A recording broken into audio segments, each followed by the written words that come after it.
Bienvenida, le queremos dar la bienvenida a la charla que vamos a hablar de COVID. Nos presentamos, me acompaña Luciana Cilindro, profesora de la Universidad Verde Interamericana, el doctor residente de diagnóstico por imágenes Lisandro Grena, y quien le habla, Sebastián Plaza. Vamos a compartir pantallas y empezamos a desarrollar el módulo de la charla.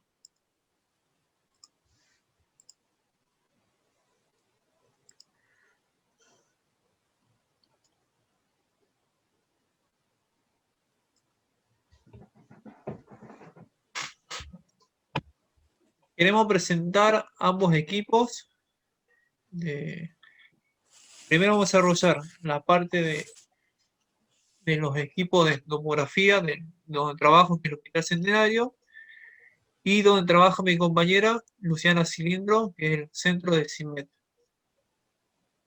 Ambos equipos son Toshiba. El equipo del Hospital Centenario se inauguró en el año 2000. Y un equipo multislide, se hace estudio en geográfico, y con contraste y sin contraste. Para suministrar contraste y hacer estudios geográficos se puede utilizar el equipo de bomba para suministrarlo por vía endovenosa, o de forma manual se puede suministrar. Lu, ¿querés explicar tu equipo? Bueno, bienvenidos a todos. Antes que nada, espero que la charla les sea de utilidad. Ahora, en el tema que nos encuentra en esta oportunidad, como bien dijo Sebastián, queremos contarles un poco la manera de trabajar en nuestros respectivos centros diagnósticos. El mío se encuentra en la ciudad del Trébol, en el centro oeste santafesino. Nosotros también trabajamos con un tomógrafo marca Toshiba, pero el nuestro es un tomógrafo helicoidal, modelo Asteion BF. También hacemos, como bien dijo Sebastián, en su centro hacemos estudios con o sin contraste. Nuestro servicio tiene un poquito menos de vida, comenzó en el 2018. Bien. Sí, ahí pueden ver un poco lo que tiene que ver con la parte de la consola, de lo que respecta a nuestro equipo, con el cual nosotros nos desempeñamos de manera diaria. Y en esta imagen pueden observar el monitor y la bomba. En este equipo se pueden hacer múltiples reconstrucciones en varios planos, cortes axiales, coronales y sagitales. Y lo que vemos acá al costado es la bomba para suministrar contraste al paciente.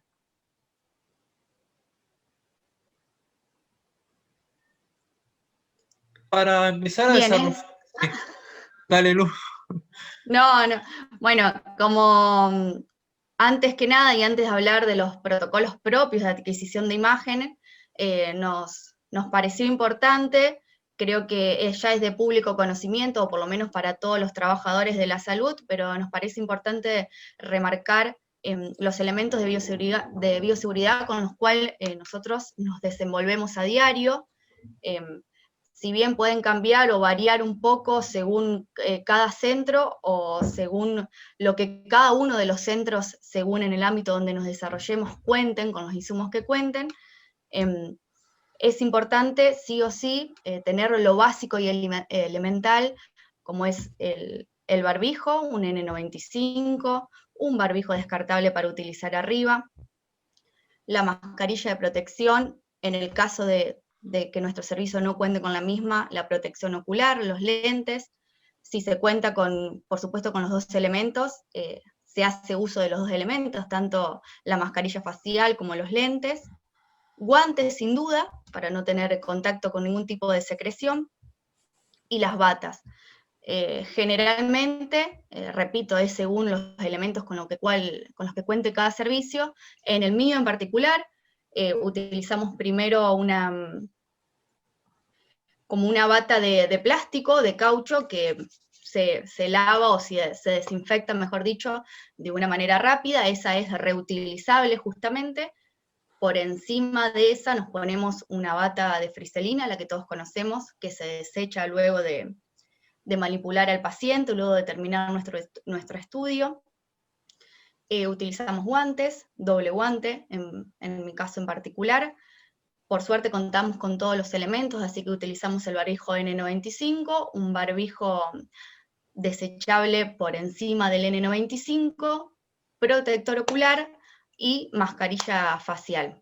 De esa manera nosotros nos vestimos para poder tener el contacto con el paciente dentro de la sala de tomografía, para poder, bueno, como vamos a ver a posterior, poder acomodarlo para realizar el estudio. En algunos servicios se cuenta o no con el protector para los pies, nosotros en Botas. particular, las botas, Cubrebotas. nosotros en particular no lo usamos, pero sí cada técnico o cada licenciado tiene un par de zapatillitas extras que lo utilizamos solo para esos pacientes y que a posterior las desinfectamos. No sé, Seba, si vos tenés alguna particularidad en tu servicio. En el servicio utilizamos lo mismo que ustedes, la bata descartable, varios pares de guantes, en el N95 y debajo un barbijo descartable y la máscara protectora y cubrebota. Varios pares de guantes y después una vez que terminamos de trabajar con el paciente, de hacer el estudio de contraste o sin contraste, un compañero, el médico, nos empiezan a rociar con alcohol para empezar a cambiarnos una vez que el paciente deja la sala de tomografía. Empezamos por los guantes. Lo último que tenemos que descartar es el último barbijo que utilizamos con el paciente. Así, mientras tanto, nos vamos sacando los cubrebotas, la bata descartable, la máscara la rociamos con alcohol. Y el último material que descartamos es el último barbijo que tenemos debajo del segundo. Seba, sabés que me olvidé de nombrar la cofia, por supuesto. Ah, la cofia. Cofia, todos utilizamos. Sí, me olvidé yo también. Bien. Creo que es importante nombrar la ayuda colaborativa con los demás compañeros del servicio para todo lo que tiene que ver justamente a veces con la vestimenta, que necesitas de un extra o de un compañero para, bueno, ayudarte a poner los elementos, atarte la bata, y lo mismo a posterior, como explicabas vos, para la extracción de ese material que ya está contaminado. Sí, todo se descarta. Bien, esta es una imagen ilustrativa. Para empezar a hacer los estudios en tomografía, en el tomógrafo, el paciente puede entrar de dos formas: de cabeza, como se ve en la imagen, o de pie, sería al revés, que primero ingresa el pie y lo último que ingresa la cabeza. Siempre hay que tener en cuenta con los materiales de bioseguridad para manipular al paciente. Esta es una imagen ilustrativa, es de la bomba del hospital, donde del lado de adentro, al lado del monitor, tenemos la bomba que se conecta con el lado interno del tomógrafo.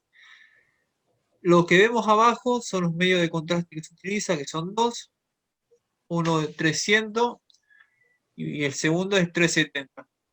El 370 lo utilizamos para estudio geográfico y el 300 para estudio con contraste, como por ejemplo un abdomen o un cráneo o un tórax con contraste, que son de bajos molaridad el 300, y el 370 es de alta molaridad para el estudio geográfico.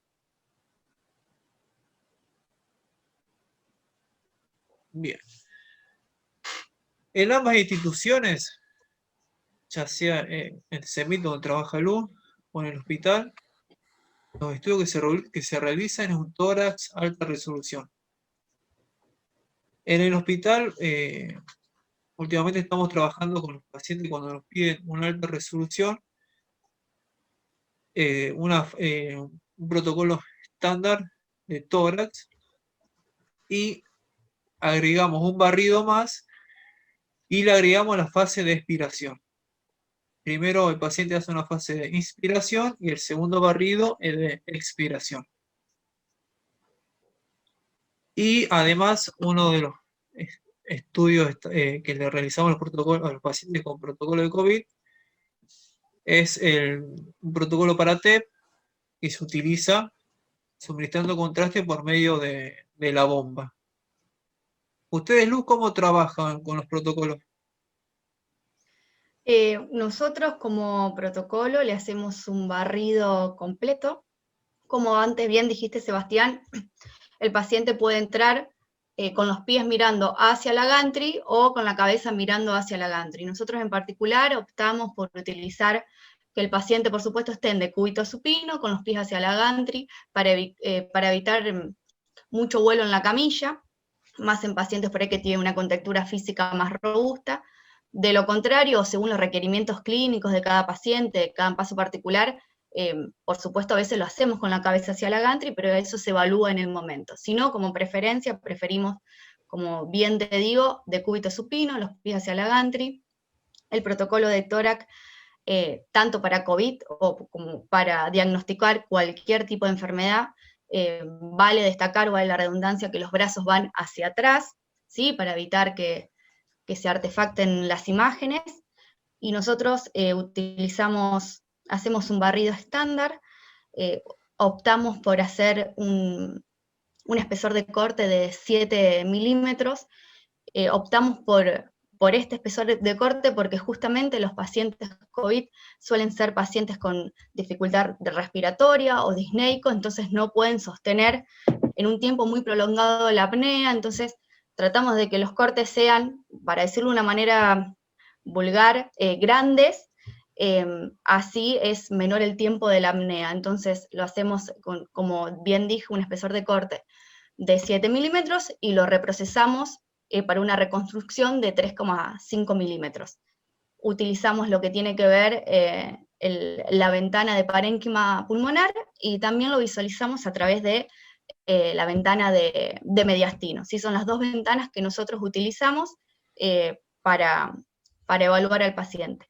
Una vez que se hace ese barrido, que se obtienen las imágenes, el médico especialista en diagnóstico por imágenes lo mira, está siempre, en mi caso está siempre conmigo, y a posterior se realiza lo que tiene que ver con el protocolo de tórax de alta resolución. Bien, nosotros, por ejemplo, los cortes del equipo, en un filtro de parénquima de cuerpo es de 5 en 5 y parénquima pulmonar es de 1 en 5. Son cortes más finos. Claro, nosotros el corte más fino ya lo llevamos o lo trasladamos directamente a los paquetes de alta resolución. Bien. También otro del estudio, como dije hace un ratito, que se utilizan para los pacientes, que por lo general siempre hacemos el servicio, son los protocolos para TEP. Hay una nueva, con Vichy, con Lisandro, hace un tiempo que estamos trabajando con una nueva metodología de los protocolos para TEP, porque antes nos tiraban una serie de error una vez que se le inyectaba el contraste al paciente y había siempre un delay en una vez que se utilizaba el estudio.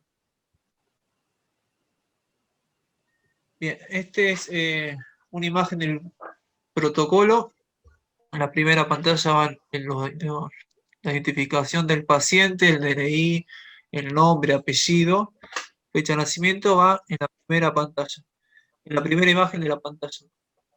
En la segunda imagen podemos observar el protocolo ya desarrollándose, donde me va a hacer doble scan, una imagen de frente y de perfil, y un corte helicoidal. En el corte helicoidal vamos a tener dos volúmenes. El parénquima pulmonar, el primero, y el segundo, que es el volumen de cuerpo. El parénquima pulmonar, como dije hace un ratito, la reconstrucción son de 1 en 5, y la reconstrucción de los cortes axiales, coronales y sagitales en el segundo volumen, que es de cuerpo, es de 5 en 5, ¿sí? Esta es una imagen, con esta imagen yo ya puedo programar el FOB, la zona en la que voy a estudiar, y tenemos que recordar, si es un tórax, empieza en, en los vértices y termina por debajo de las glándulas suprarrenales. Bien, y una imagen de un protocolo para TEP. El protocolo va a ser doble scan, me va a hacer una imagen de corte de coronal y sagital del tórax. El protocolo del hospital me va a hacer un corte en Scan and View, que se puede ver en la segunda imagen, un corte axial a la altura de la carina. Y en la parte de SuarStar es donde vamos a suministrar contraste. El protocolo nuevo del hospital, la nueva forma que hacemos los protocolos es que conectamos una unidad de Huffy grande, porque yo lo que quiero ver es el tiempo que tarda en llegar el contraste a la altura de la carina. En esta imagen yo puedo calcular el tiempo que tarda en llegar, y después, una vez ya obtenido el tiempo que tarda en llegar el contraste, que recordemos que es 370, y el paciente tiene que tener una boca 18, pues también se puede utilizar con una boca 14 y 16 para hacer un estudio geográfico, porque tiene que pasar mucho caudal de contraste en pocos segundos. Una vez que tenemos el tiempo, salgo del protocolo para TEP, vuelvo a ingresar y le programo que vamos a suponer que en este paciente a los 7 segundos, empiezo a pasarle contraste, empieza a desarrollarse el estudio a partir de los 7 segundos.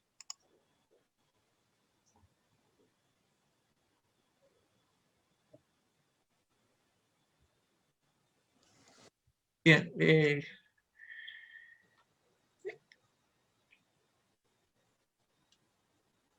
Lichi, ¿querés?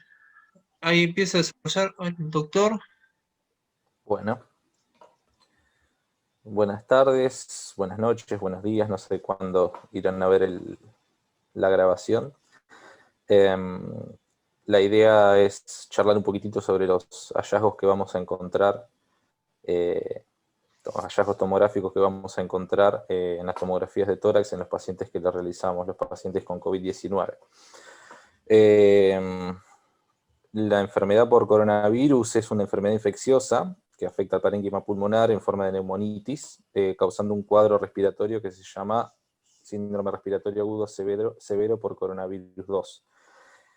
Un 40% de los pacientes que tienen neumonías por COVID van a hacer un síndrome de distrés respiratorio que se caracteriza por dañar la membrana alveolar de los pulmones, generando una inflamación del pulmón con exudado en la forma aguda, una inflamación y exudado, seguido por una organización de ese exudado y después más tarde una fibrosis. La característica que tienen las neumonías por COVID es que tienen una alta tasa de complicaciones en su periodo agudo, tanto como en su periodo crónico. La tomografía de tórax tiene un papel potencial en el diagnóstico, en la detección de las complicaciones pulmonares, fundamentalmente, de la enfermedad por coronavirus. Las indicaciones de la tomografía de tórax para los pacientes es cuando tienen síntomas respiratorios leves, compatibles con coronavirus, pero con factores de riesgo para la progresión de la enfermedad, ya sean hipertensión, edad avanzada, diabetes, enfermedad cardiovascular, etc. Otra indicación es pacientes con síntomas moderados a graves de coronavirus, independientemente del resultado de la PCR. O sea, si nosotros sospechamos que el paciente está grave, hay que hacerle una imagen. y pacientes que presentan síntomas moderados a graves en un entorno de alta prevalencia de coronavirus con recursos limitados para la prueba serológica. O sea, todo aquel paciente que no se pueda realizar una PCR, le vamos a hacer una imagen. Todo esto hablando de la tomografía de tórax de alta resolución, sin contraste. Un párrafo aparte merece la angiotomografía de arteria pulmonar con protocolo para tromboembolismo de pulmón, cuando se le sospecha precisamente tromboembolismo de pulmón. Más adelante vamos a ver cuándo se sospecha. Y después para seguimiento post-COVID. Los hallazgos en la etapa aguda, como dijimos antes, son la expresión del daño pulmonar intersticial y los cambios que eso genera en el parénquima pulmonar causado por la cascada de citoquinas inflamatorias que provoca cuando la internalización del virus en los neumocitos, o sea, el daño que genera el virus básicamente en las células de los pulmones. En la enorme mayoría de los casos, los hallazgos van a ser bilaterales, parcheados, de vértice a base, o sea, de arriba abajo en todo el pulmón, a predominio subpleural, bien periférico, y a predominio en los segmentos posteriores del pulmón.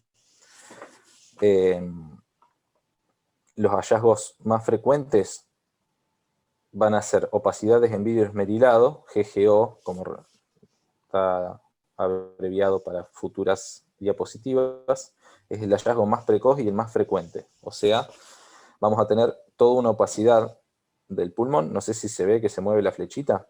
Sí, se ve. ¿Se ve? Bueno, perfecto. Todo este área de acá, con el bronquio permeable y con los vasos pulmonares visibles. Acá hay un esquema donde se ve esto. Está opacificado el pulmón, normalmente se tiene que ver así negro, se va a ver más blanco, con bronquios permeables y con los vasos visibles. Eso es una opacidad en vidrio esmerilado y traduce exudado alveolar. Quiere decir que el alvéolo pulmonar está lleno de líquido. Ese es el hallazgo más frecuente en el 88% de las pacientes, junto con lo que antes les mencioné, la bilateralidad, la distribución parcheada, subpleural, etc. Menor incidencia van a tener los engrosamientos septales, engrosamientos de los tabiques pulmonares. Acá hay un esquema muy general que nos dice la arquitectura de los septos de los pulmones. Acá tenemos nosotros un engrosamiento de septos interlobulillares entre los lobulillos, y acá un engrosamiento de septos intralobulillares, parece un mosquitero básicamente, es toda una red, son todas estas liñitas bien chiquititas. Todo esto traduce compromiso intersticial del pulmón y no del alvéolo. Otro hallazgo es el signo del atolón o del halo invertido, que se ve en un 11% de los pacientes, que vamos a ver, esto es un atolón, es una isla con un centro de agua. Acá se ve más o menos lo mismo. Baja incidencia, consolidaciones aisladas, que vamos a ver que la opacidad, en vez de ser en vidrio esmerilado, es más blanco, es más denso, y la diferenciación con la consolidación es que en este caso no vamos a ver a los vasos adentro de la consolidación. O sea, en el vidrio esmerilado yo veo la trama vascular, en la consolidación no. Veo todo blanco y no puedo diferenciar el vaso pulmonar del parénquima consolidado. Esto a mí me traduce ya la organización de ese exudado que yo había visto en el vidrio esmerilado. El bronquio permeable, o sea, el signo del broncograma aéreo famoso, puede o no puede estar presente. Si hay ocupación de la pequeña vía aérea, no va a estar presente.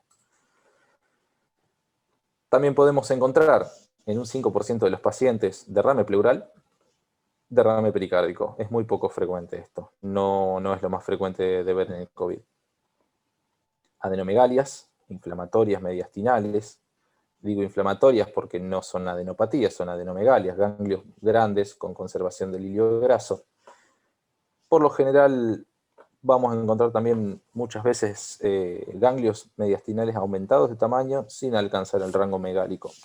En algunas series los describen como poco frecuentes, pero en la práctica clínica habitual nos encontramos con que es más frecuente de lo que la bibliografía a veces dice. Lesiones cavitadas, muy raras.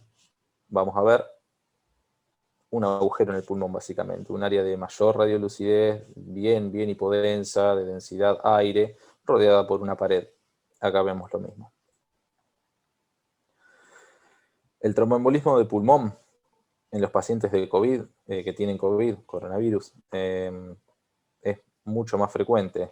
El coronavirus nos da un estado de coagulopatía que potencialmente va a conducir a una coagulación intravascular diseminada, es decir, la sangre se empieza a tener la tendencia a coagularse en todo el cuerpo, y eso nos va a generar trombosis, ya puede ser en miembros inferiores o en cualquier otra parte del cuerpo, y de esas trombosis desprenderse émbolos que van a ir a parar a la vasculatura pulmonar. Eso es lo que se cree. ¿Qué es lo que a nosotros nos hace sospechar y lo que nos dice que estamos en un estado de mayor coagulabilidad? El tiempo de protrombina y los niveles de dímero D, que son variables de laboratorio. Nosotros nos encontramos igualmente que hay una baja prevalencia de tromboembolismo de pulmón en ramas principales y segmentarias. En nuestro hospital, un 10% de los pacientes con coronavirus que se realizaron angiotomografías de tórax nos dieron que tienen trombosis, tromboembolismo pulmonar en ramas principales o segmentarias, que es lo que a nosotros la angiotomografía de vasos pulmonares nos permite ver. Cuando nosotros, o cuando está indicado hacer un angio de tórax, cuando hay alta probabilidad en los criterios de Wells, se hace la angiotomografía, y si hay baja probabilidad, pero con dímero D positivo, también vamos a hacer la angiotomografía. Acá vemos el famoso defecto de relleno que se le dice, ya mi compañero explicó cuál es la forma de hacerlo. Nosotros obtenemos el barrido tomográfico en el tiempo en el que en contraste 370 está pasando por el tronco de la arteria pulmonar y sus ramas. Más adelante hay una imagen donde se ve bien el tiempo de adquisición. De esa quedamos entonces en un defecto de relleno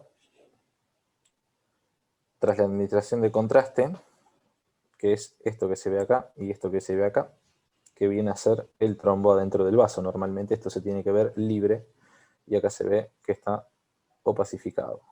Un defecto de relleno bien central rodeado de contraste. Esto sería el diagnóstico de un tromboembolismo de pulmón. Acá hay otro.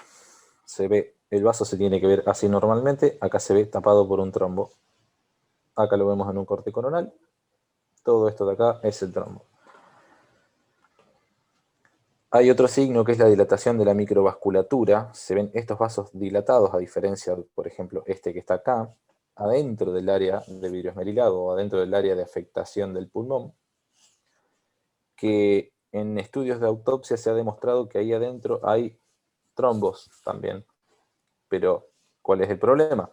En una angiotomografía escapa a la resolución de la angiotomografía. La angiotomografía sirve para ver tromboembolismo ya sea en el tronco de la pulmonar y en sus ramas principales o segmentarias. Todos estos vasos que son subsegmentarias no lo vamos a ver. Entonces, ¿cuál es el valor de la angiotomografía para descartar una trombosis? Y es limitado. Es limitado porque si tiene trombos en vasos distales no los vamos a ver con el protocolo para TEP. Entonces la conducta para anticoagularla varía en los distintos nosocomios. Por lo general, el dímero D es el valor del laboratorio al cual más confían los médicos terapistas o los clínicos. Entonces el valor predictivo de la angiotomografía es cuestionable. Progresión de la enfermedad, o sea, cómo evoluciona el coronavirus. Tenemos una fase inicial de 0 a 4 días, que la anomalía principal y más común fueron las opacidades en vidrio esmerilado. De los 5 a los 8 días, el número y el tamaño son cada vez mayores de las opacidades en vidrio esmerilado, se van transformando en áreas multifocales y de consolidación, se empiezan a poner más densas, como ya dijimos. Y el desarrollo de un patrón en empedrado, que es se altera el vidrio esmerilado superpuesto con el engrosamiento de los septos intralobulillares, y se ve como un pavimento. El estadio pico, de 9 a 13 días, es una afectación pulmonar más extensa y ya se empiezan a ver consolidaciones más densas. Y después una etapa de absorción mayor a los 15 días, en donde las consolidaciones se reabsorben lentamente y empiezan a aparecer signos reparadores, como son la fibrosis, por ejemplo. Acá tenemos un ejemplo de cada una de esas fases. En la fase inicial vemos todas las áreas parchadas en vidrio esmerilado. Tenemos una fase progresiva, donde estas fases empiezan a ser un poquito mayores, se empiezan a ver también un poquito más densas, con tendencia a consolidar. Acá ya vemos una consolidación en la fase pico, digamos, y la fase de absorción, donde empiezan a verse un poquito más tenues las áreas en vidrio esmerilado, y se pueden empezar a ver algunos tractos fibrosos, por ejemplo, estas líneas que tenemos acá.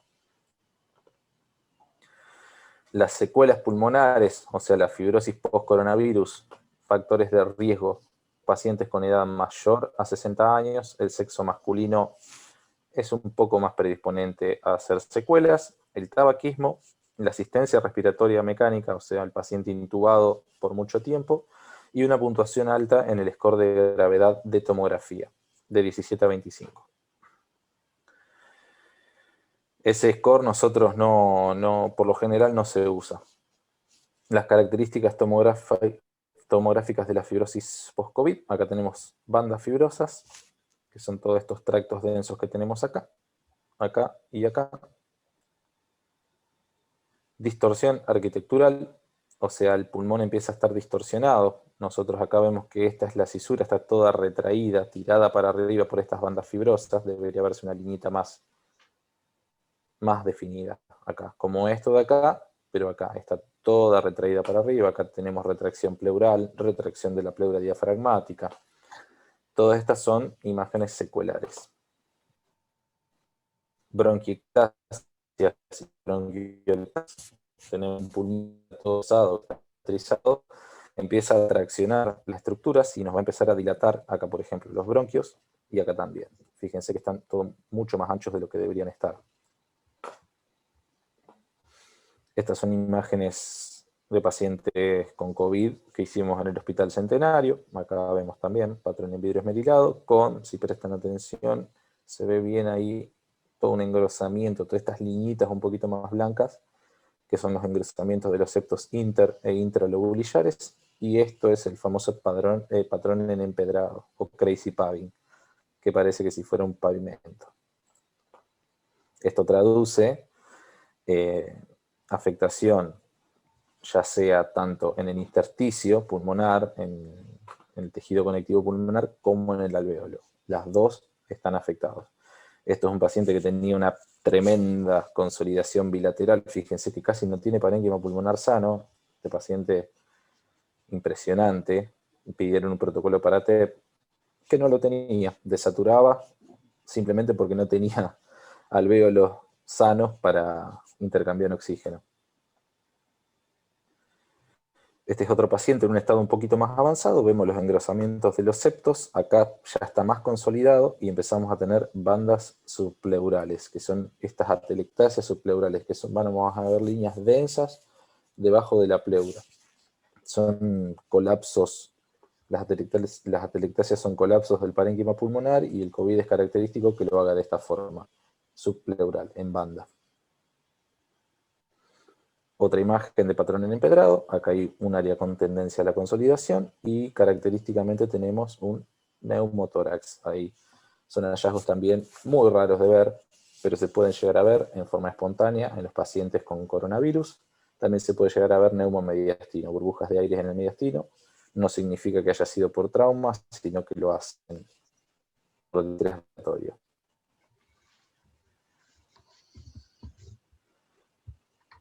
Ahí la imagen anterior. Esta, por ejemplo, es el tiempo adecuado de opacificación en un protocolo para TEP. Se tiene que ver el contraste entrando por la vena cava, se tiene que ver bien el tronco de la arteria pulmonar y las ramas bien pintadas con el contraste, y la arteria aorta casi no está pintada. Otras opacidades en vidrio esmerilado. Eso sería todo.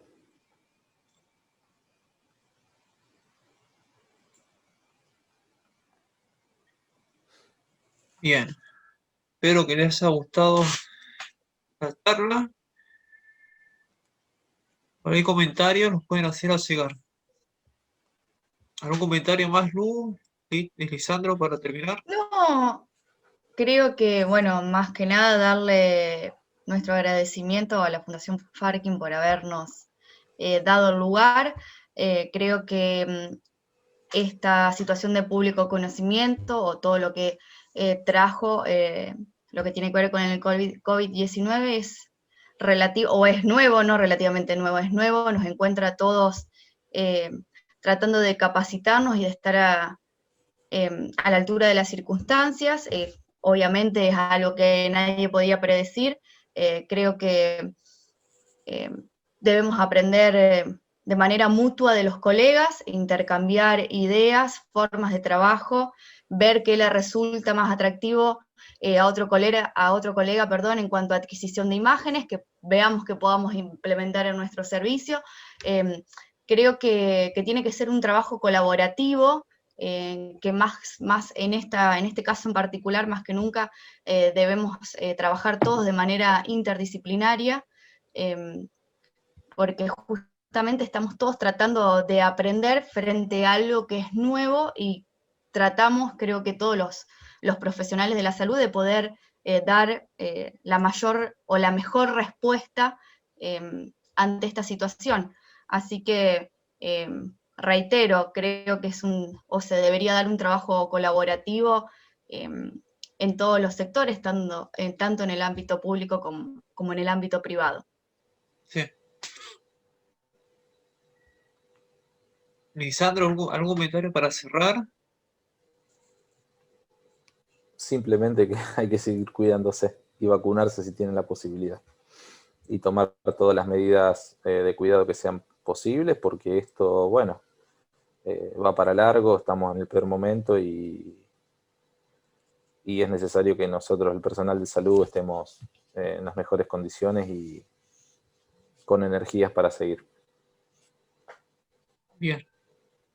Muchas gracias a la Fundación Farkin por la convocatoria.